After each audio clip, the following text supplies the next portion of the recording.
एक आध लाइन कोनो बढ़िया गीत बजा ली 5-10 मिनट और हम समय लेकर के फिर राहुल जी के नंबर दिहल चाह।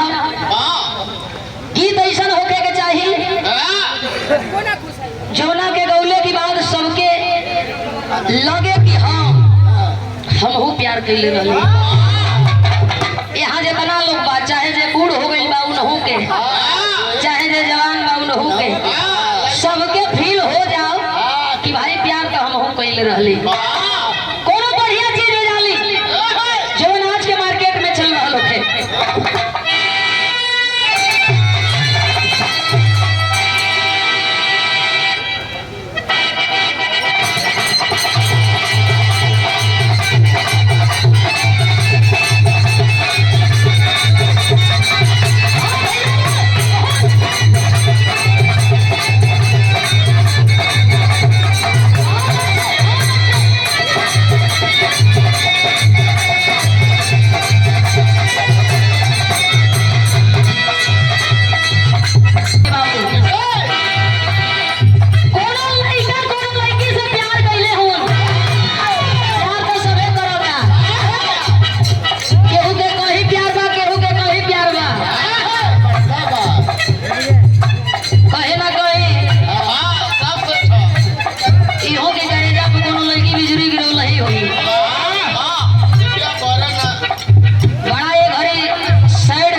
बलिहर में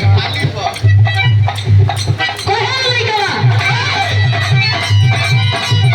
अरे गुजरे गुजरी से जाना गुजरिया धरा के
सुने में आवेला कि कितने जहर खा ले हमें इहो कम अपराध ना कइलो बहुत बड़ा अपराधी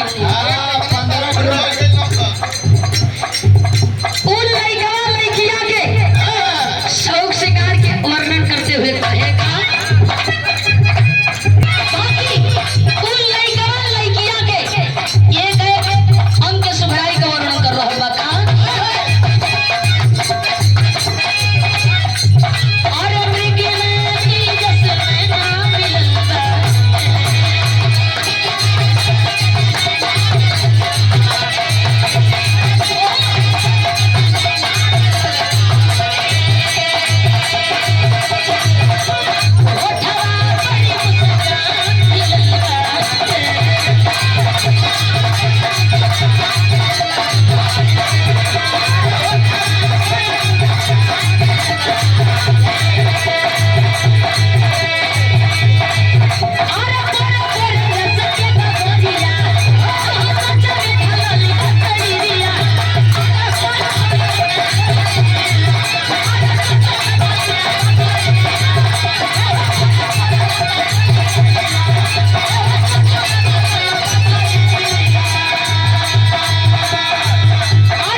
काम नहीं खे।